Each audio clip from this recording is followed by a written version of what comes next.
barbaade haa ta'u. Waa'ee waaqummaa Yesuus garsiisu tokkicha naa kenni. Tokkichuma qofa. Daf. Haa ta'ush. Dura walii galla gaa. Gochii waaqummaa maal akka ta'e dura walii galla.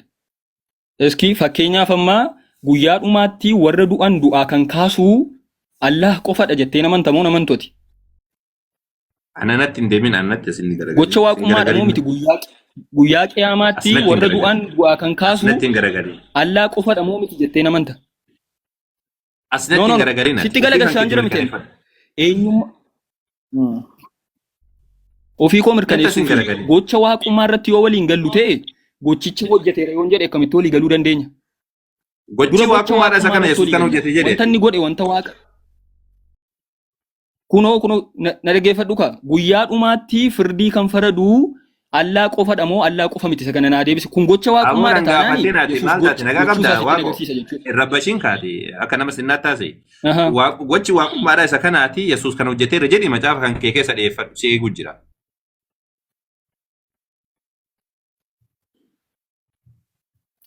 Lakkika akkasumiti an kana namanu ati waaqayyoo an hiika waaqummaa ani qabu ati hin qabdu taanaan an waaqayyoo jedhee yoon si ibsee hiiki waaqaa ati qabdu kan biraadha taanaan akkamitti walii galuu dandeenya maaf baqattati natti mi waaqattamantu amalli isaa akkasidha jettee waaqattamantu sana natti madhu ani immoo isa kan koositti nima achiin booddee iddoo tokko irratti taane waaqayyoo kana ta'uu qaba jennee yaadne sanatti addaan naman kutiin tasgabbaayitii karaa soofna. Dhaggeeffadhu ati lammi irraa fuutee kaatee amma immoo jidduu kanaan addaan naman kutiin jedhaasa.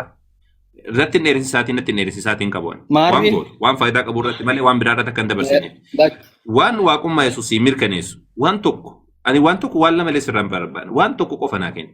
Wama tokko qofa macaafa kan kee keessaa waan waaqummaa Yesuus mirkaneessu wama tokko qofa naa kenni. Haa ta'u. Gaafa dhattee ilaaltu maal jedhe Yesuus Kiristoosii mul'ata Yohaannis boqonnaa 5 irra jiru baafadhu. Boqonnaa 5 lakkoofsa 13 irratti jechuudha. Akkas jedha. Wanti waaqaa irratti lafa keessatti uumame isaan keessa jiru hundinuu gochaa fi jechi Yesuus keessa siin jedhee bara waan waaqummaa Yesuus garsiisu jechaa fi gocha isaa keessa siin jedhe malee waan namni biraa yaadatti kennatu atuu kennachuu jirta ana biratti bar mul'anni Yohaannisiif ati garaagarummaa hin qabdu na biratti mul'atti Yohaannis atillee mul'ata lafa kaatee akkana argee wati jette na biratti garaagarummaa hin qabu ani waan siin jechaa jiru Yesuusin jechaa fi gocha isaa keessaa waan waaqummaa isaa mirkaneessu naa kenni siin jedhe. Okay, daqiiqaa lama naa kenni ituu hin haasa'ini ituu na addaan nan kutiin daqiiqaa lama naa kenni ituu waan fedhe jedhee daqiiqaa lama ajandaarraan bahin malee baay'ee haasaa ooltee daqiiqaa dheeraatu jira waan ta'eef daqiiqaa lama kun haasa'in naa kenni. Ajandaarraan bahin malee si kenni. Ani immoo gaaffii nati gaafatte kun akkaataan itti tamma gaafatte kuni sirrii mitii jedheedha kana namanu sababiin isaa Yesuus Kiristoos ofii isaatiin taa'ee an kana kanan jedhe jedhee iddootti barreesse hin qabu. Yohaannisidha Yesuus akkas jedhe jedhee kan barreesse. Waan akkas jedhame san barbaadanii Yesuus akkana hojjete Yesuus akkana jedhe waan jedhame keessasii. Maal ati tasgabbooftee nama dhaggeeffachuu hin dandeessu? Qoy tasgabbaa'i na dhaggeeffadhu daqiiqaa lama naa kennuu dadhabdaati. Daqiiqaa lama naa kenni. Yaa bosa daqiiqaa lama narratti wajjiidha bara. Inni keessuma yoo waan argite haasofte maal na bu'a qabu.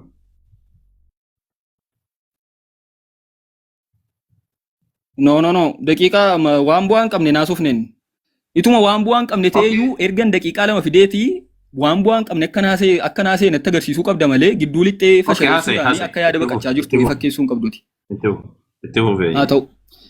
Maatiyoosis haa ta'u, Yohaannisis haa ta'u, Maarqosis haa ta'u, isaanidha kan Yesuus akkas jedhee nuu barreesse. Yesuus taa'ee iddootti harka isaatiin kana kanan jedhee barreesse hin qabu. Maatiyoosii Yesuus ani namadha jedhee iddoo inni barreesse fudhattee Yesuus ani waaqadha jedhee dubbate iddoo inni jedhu immoo kana Maatiyoositu dubbate naan jechuu hin dandeessu. Sababiin isaa iddoo inni ani waaqayyoodha jedhes iddoo inni ani namadha jedhee dubbate sanas kan barreesse Maatiyoosidha. Yesuus harka isaatiin taa'ee iddoo inni kana jedhee barreesse hin jiru. Kanaafiyyuu Yohaannis amma fakkeenyaa fi jalqabatti sagaleetu ture sagalichi waaqayyo bukkee ture sagalichi ofii isaati waaqayyo ture nuun jedha. So Yesuus Kiristoosiin waaqayyo jedheetu jechuudha kan inni waamu. Ati immoo dhuftee dabartee dhuftee iddoo biraa dhuftee Yesuus an ofii kootiin homaa gochuu hin danda'u jedhee naan jetta. Sana booddee sirriidhaa kana jedheera Yesuus Kiristoosiin jedha. Kana kan jedhee nuu barreessaa jiru garuu Yohaannisidha. Ati wanta Yohaannis jedhe fudhattu taanaan Yohaannisidha Yesuus akkas jedhee kan dubbachaa jiru. Wanta Yohaannis dubbate namantu taanaan kanas amanuu dhiisuu qabda jechuudha. Maal jettati kana irratti? Haasee amma yeroo sii kennee. Waan fedhayyuu haa ta'u haa fudhadhu haa dhiisu. Ani fudhachuu dhiisuu san dhiisi. Lakki. Ani kan barbaadu.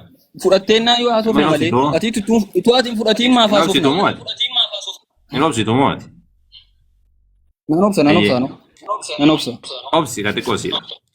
Fakkeenyaaf jechi Yohaannis wagguu barreessu Yesuus akkana jedhee dubbata. Yesuus akkana hojjete jedhee dubbata.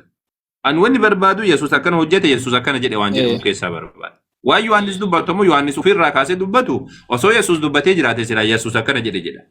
Ufitti hirkisa dubbatu jira inni mataa isaati. Fakkeenyaaf amma Yohaannis tokko irraa yoo dhayite sagalichi jalqaba waan hundumaa ture ugguu jedhu kana Yesuus akkana jedheen dubbanne. Ufumarraa fuudheetumaan dubbate jechuudha. Wanni akkanaa kun ragaan ta'u osoo Yesuus dubbatee jiraate inni kuni silaa Yesuus akkana jedha. Yesuus hin jenne kaa. Waan Yesuus hin jenne ammoo nama biraatu fideeti itti makee jechuudha. Yookaan ammoo isumatu mataa isaadhaa itti makee jechuudha. Karaa gabaabaa. Ani kan barbaadu jechi Yesuusii fi gocha isaa keessaa waan waaqummaa isaa mirkaneessu gabaabsinaa hin. Tokkichuma naa kennati guddaa baay'ee illee barbaadu. Qoigaa anis dhaggeeffadheera taraa kee muuna dhaggeeffadhu.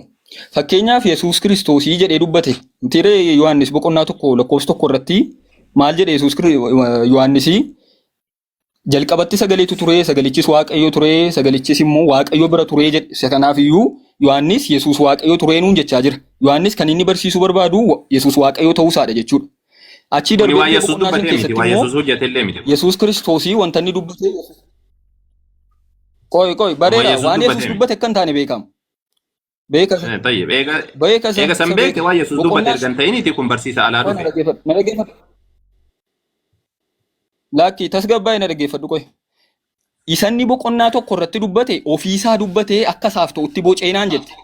Boqonnaa 5 irratti Yesuus akkas jedhee sanni dubbatu immoo qoy boqonnaa 5 irratti san Yesuus akkas jedhee dubbate sana immoo akkamitti amanuu ni dandeessa? Isa akka inni hin faaliin maaliin balteeti? Ati Yohaannis waan sirrii naa barreessaa jirta jettee namanne taanaan boqonnaa 5 irratti Yesuus akkas jedhee sanni dubbate immoo akkamitti amanuu dandeessa ree? Innoo waan sobaa garaagarummaa qaba. Yaada mataa isaa garaagarummaa qaba. Garaagarummaa baay'ee qaba. Amantummaa keessattuu garaagarummaa qaba. Fakkeenyaaf amma wanni Yesuus itti hirkisee ni dubbatu. Yesuus akkana jedhee kan jedhu xiqqoosii wayyaa qaba. Na dhaggeeffadhu kaa xiqqoosii. Madaala kaasan biratti akka keenyatti jechuudha akka muslimtootaatti. Wayyaa qabaa miti. Yesuus akkana jedhee. Amanama moo hin amanamu wanti waan. Na dhaggeeffadhu kaati maali gurbaan kun na dhaggeeffadhu naan jedha namoonni na dhaggeeffatu gurbaa akkam waan maalati haasa'u jirta hoo? Ayyee. Si galtee maal jedha akka si galuuf. Yesuus akkana jedhe Yesuus akkana hojjete wagguu jedhu xiqqoosi wayyaa qaba. Wanni Yesuus jedhe jedhamuu fi wanni Yohaannis ofirraa kaasee dubbata. Wanni Yesuus jedhe yoo xiqqaate nu biratti amma nabiyyiidha jennaan nuti xiinxalla qabna ni xiinxallina xiqqoosiidha. Dubbii kana ni xiinxallina jechuudha. Dhugaa miti jenne Quraana irra finne. Garuu waan Yohaannis dubbate nu biratti atiif Yohaannis garaagarummaa na biratti hin qabdu ana. Abbaan wangeela san barreesseef ati garaagarummaa na biratti hin qabdu. Ati kiristaani kun jechuudha. Sababni isaadha maaliin? Yohaannis namtichi jedhame namni macaafa san barreesse jechuudha. Mataa isaallee gad beeku baatu namtichi sunii fi ati garaagarummaa yaada kan kee ibsatte ati Yesuus Waaqa jechuu jirti. Inni illee namoo sagalee jechuu jira. Isin lamaanuu yaada mataa keessanii fiddan malee waa Yesuus dubbatee miti. Anka barbaadu waa Yesuus dubbate. Waan Yesuus hojjete keessaa waan waaqummaa isaa mirkaneessu naa kenne. Waan inni barsiise keessaa tokkuma naa kennati.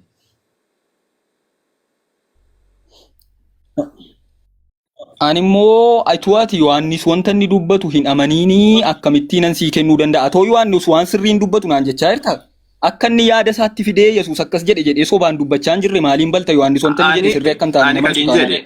Yaa goobas naa mirkaneessuu dadhabdee bisa kana. Waan yaada isaatiin Yesuus akkas jedhee dubbate gaafa jedhe sana waan sirrii akka inni dubbachaa jiru naa mirkaneessu. Irraa fitoo jira kun yaa jamaa faayidaan qabu. Akkasiin jedhe irra deebisii hima. Ani wajjin haasofna. Tasgabbaa'ee na dhaggeeffadhu qaama. Taraa walii laanna. Dhiisi kalaas. Walii galuutti hin jiru natti fakkaata. Dhiisi kalaas. Dhiisi ofirraa dhiisi. Naa kennuutti hin jirtu bilaacha isaatiif ixaa oolaa jirta. Waan Yohaannis mataa isaatiin ofirraa kaasee sammuu isaa keessaa kaasa. Anaafa taasuu. Yaallah kalaas ofirraa dhiisi. Maal godhuu isaatis wajjiisuuf hin dhasa. Wanni siin jechuu jiru waan Yohaannis mataa keessaa kaasee natti hin fiddiin siin jechuu jira. Yohaannis fakkeenya sagaleen jalqaba ture ka jedhu Yohaannis mataa isaa keessaa fide kan. Yookaan gara biraatiif fidee malee barsiisee Yesuusii miti kun karaa gabaabaa. Barsiisee Yesuusii miti. Osoo barsiisee Yesuus taate sila Yesuus akkana jedhe sila. Yesuustu barsiisee jedhee dubbata sila. Yesuus barsiisee Yesuusii miti waan mataa keessaa dhufe yookaan gara biraatti baratee fidee jechuudha. Yesuus hin barsiifne isa kana sagalichi waan sagalee waan minamination kun filosoofiidha. Filosoofii warra Giriikiiti. Eenyullee beeka isa kana. Tamam loogos jedhamee warra Giriikii biratti beekamaadha kun. Tamam loogos jedhamee waan qaama qabu jedhanii akkasitti wanna jedhan. Kun waan Yohaannis mataa isaatii kaasee dubbata. Ani maal godhadha waan mataa isaa namni dubbata. Phaawulos ifatti na biratti Phaawulos ifatti garaagarummaan qabdu na biratti.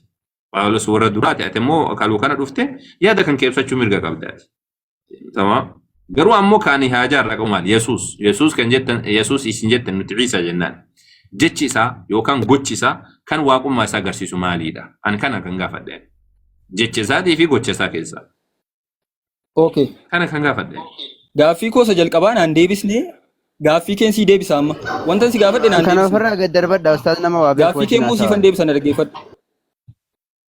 Okay. Gaaffii kee siifan deebisan dhaggeeffadhu. Maal naa deebisa saatii meeqa guutuu narraa guuttee? Daqiiqaa meeqa narraa guuttee kaati sii deebisan an jedha daqiiqaa 10 ol narraa gubee ka'e. Ayyee naaf yaad jirta?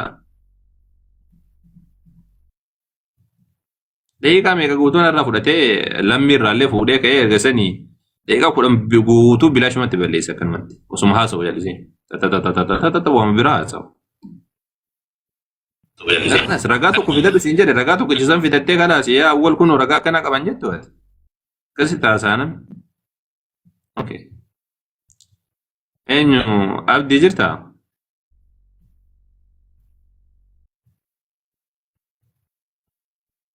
Nana bantu ustaz. Abdii ni jirtaan?